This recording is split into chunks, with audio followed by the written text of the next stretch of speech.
Hello there. How are you?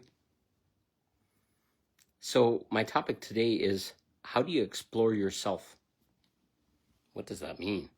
That's weird. Exploring yourself? What do you mean? I know everything about myself. You're going to be surprised. You're going to be really surprised. This is the element of shadow work.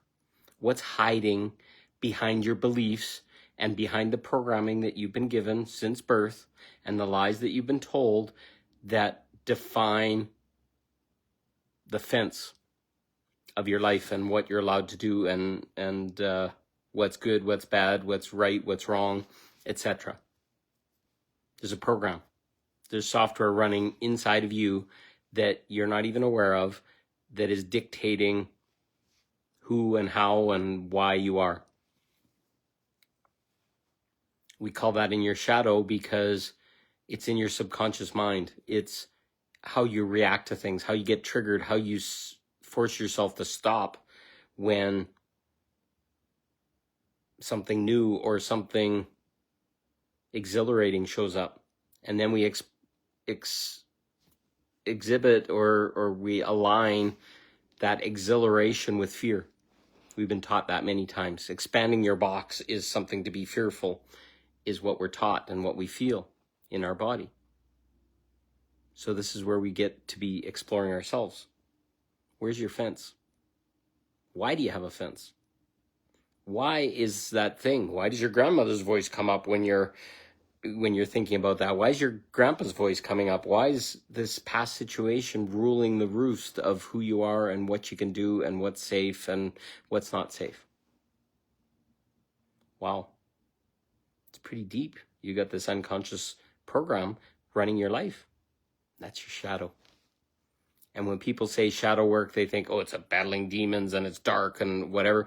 No, what's hidden inside of you and your reactions and your actions, etc., is controlling you and you don't even know it. It's your shadow. It's on the opposite side of the light. The part that you can see and you know why is your light. The part that you can't see or don't know why, it keeps showing up and steers you in a direction that doesn't serve you, is most likely your shadow. And that is shadow work.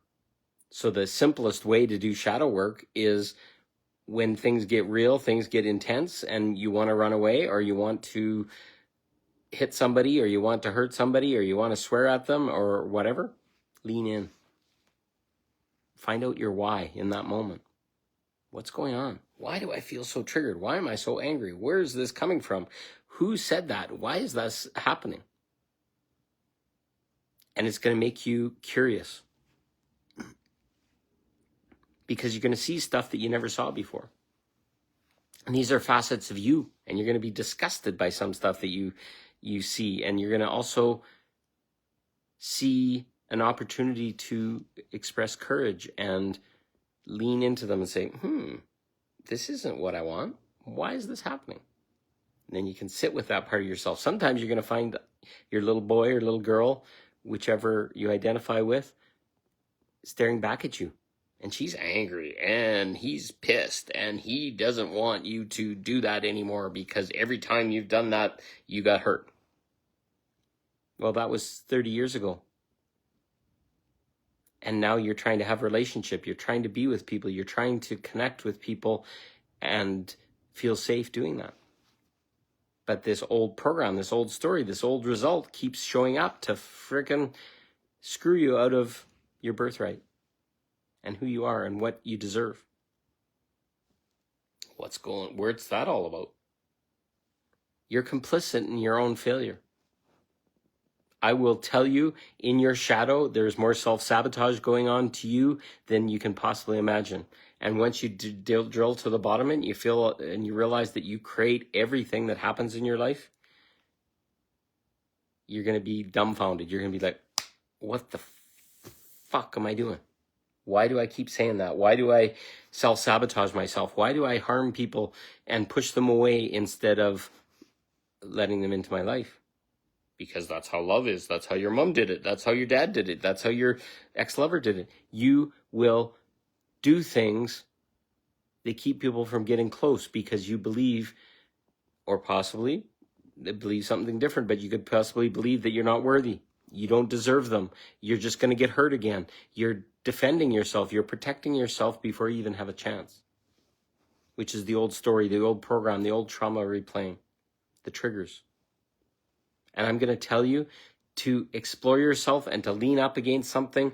I remember there was a time a while back, I was doing a project that was for a client, and it was worth $10,000 worth of equipment. And I had to buy this equipment in advance, and I demanded 60% up front so that I could buy the hardware, and I was not exposed if they changed their mind at the last second. Well, the owner agreed and got the check written up, and he says, come in and pick it up. Well, the manager that had the check that I was supposed to pick it up from was a little pissant little boy. He did not want to give it to me. He's like, what do you need this for? Why don't you just order it? Just get it done. Get the project done. And I, for the first time in my life, in my past, I would have been cowed, and I would have fronted all the money and had all the risk and all this stuff. But instead, I leaned up to him, and I said to him, I guess you don't want the project to happen then, eh? Because this was the terms of the agreement. Well, come on, get and go and do it. And you know what to do and blah, blah, blah, blah, just do it. Because he wanted to have power over me. He wanted to just fuck me around so that he felt better about himself.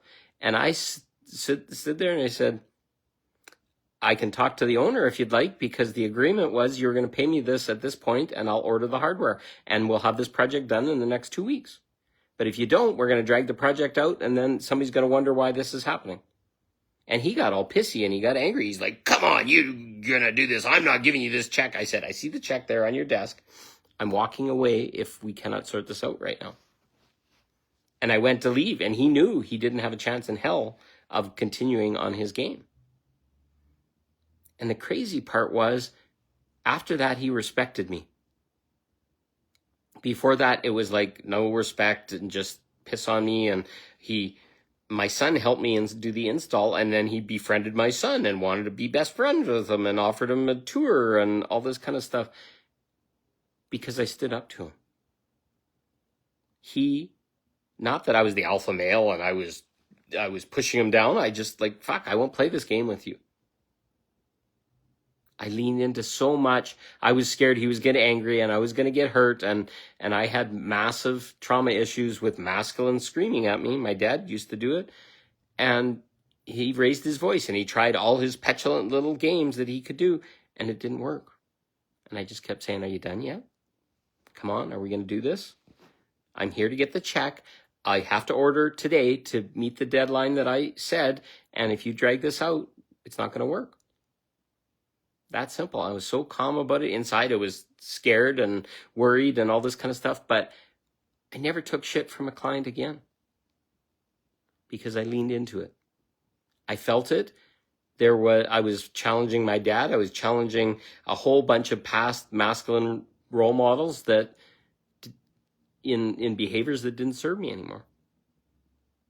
Only because I leaned into it. If I would have sat with the fear and I need to make this money and I gotta help myself and all this kind of stuff, he would have won. And it wasn't about winning. It was about teamwork. It was about working together to get this done. And I wasn't even asking for the whole amount, like 60% up front or whatever. Well, yeah. And then a completion payment at the end because I committed more than 60% of the cost on my credit card and all these other things. How many times does that happen to you where somebody says something and you really want to say no, but you've never felt safe saying no? But now you can sit and you can look at it and kind of be the observer, be above your head like 10 feet and just say, why are you responding like that? Why do you give them everything that they want? I've had partners, lovers, relationships, etc., where I've done that all the time. The woman screamed and yelled and pissed on me and with her words and all this kind of stuff, and I just accepted it because that's what she had to do. Well, she didn't respect me. Well, now I negotiate relationships right from the very first discussion. We talk about sexuality very early on in the discussion because that's my wound and that's the area that will get me in my suffering. And if we're going into dating and part of dating is at some level, at some point when everybody's safe, you're testing out that person and their sexuality and your connection and other things before I would ever marry a person anymore, because I tried that before my marriage.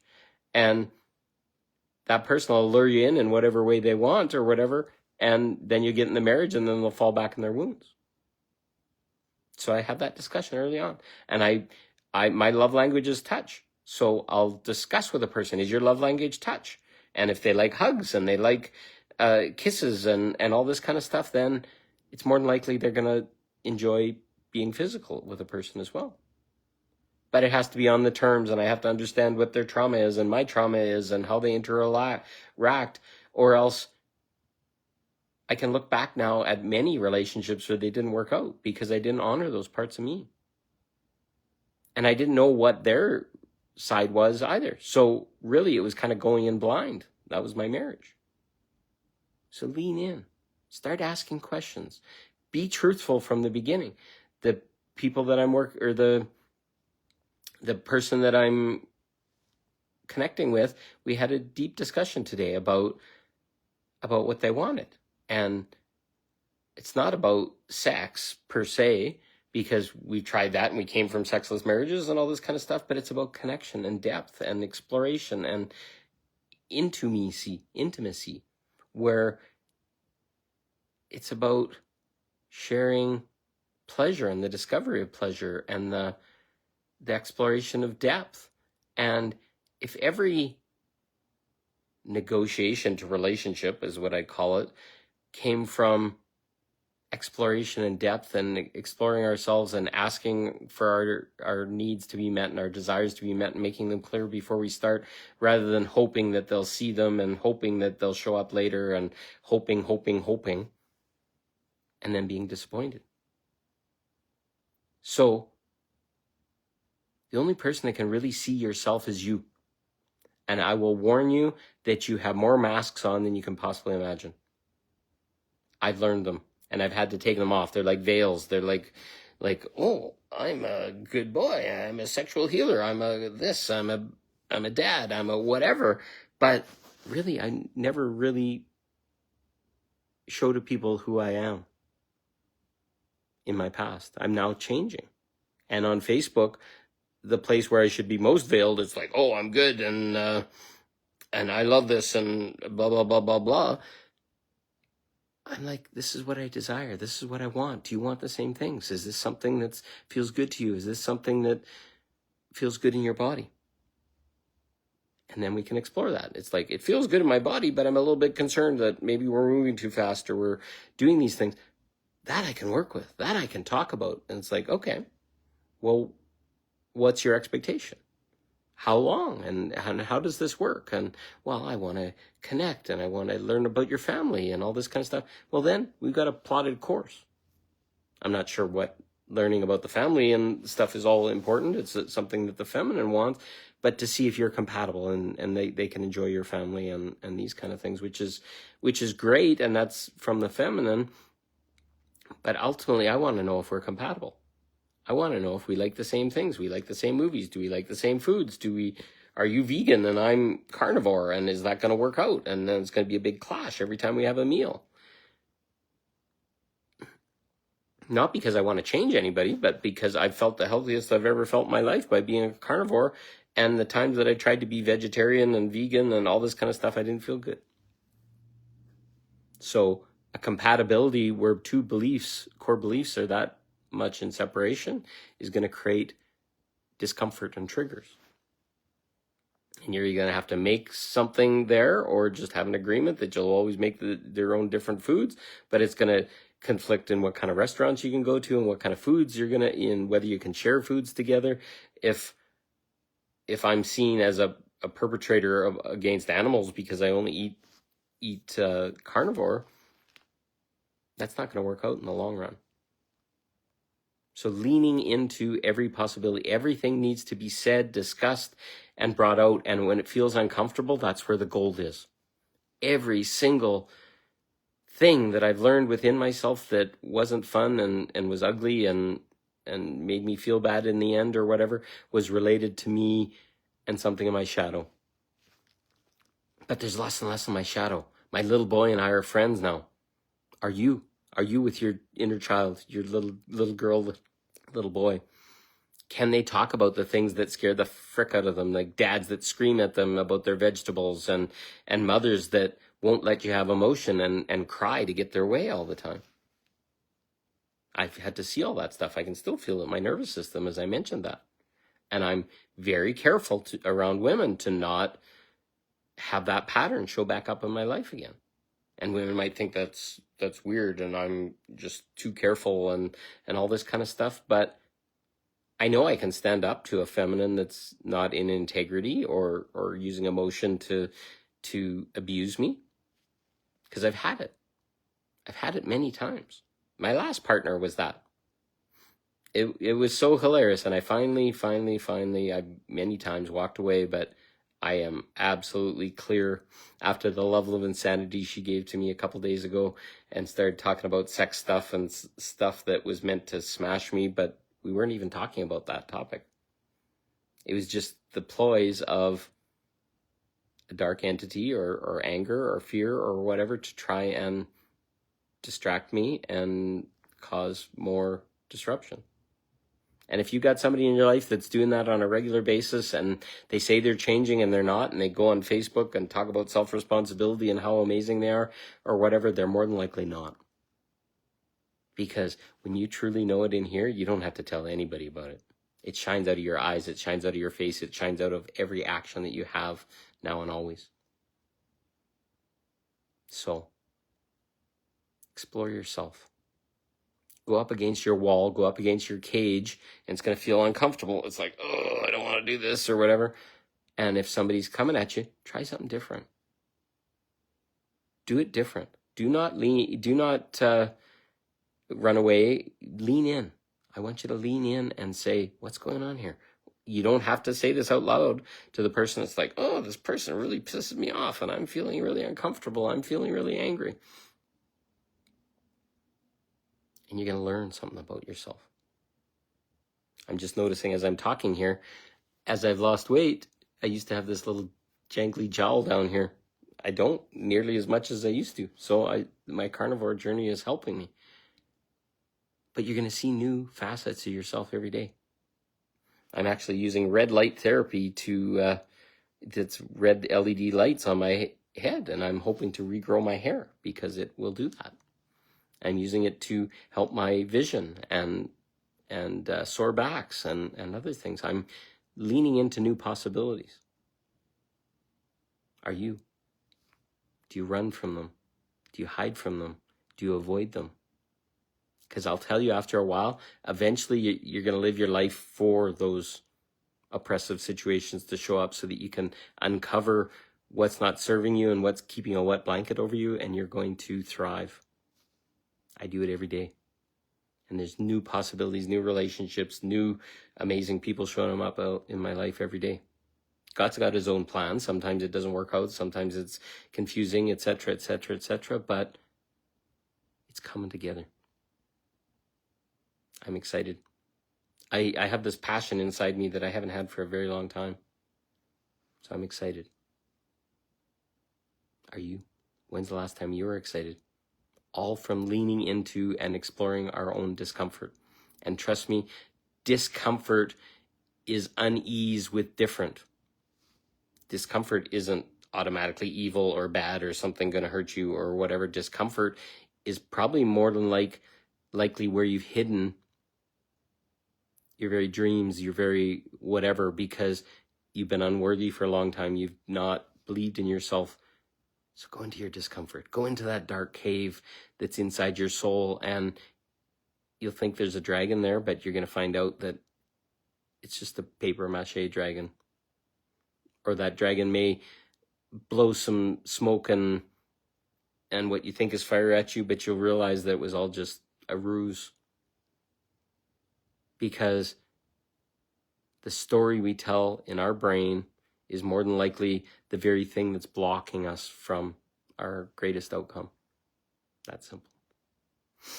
I love you. I hope this helps. Lean into it. If it doesn't work out or something gets confusing, talk to me. I'm happy to discuss anything with anyone. I love you. You have a good day.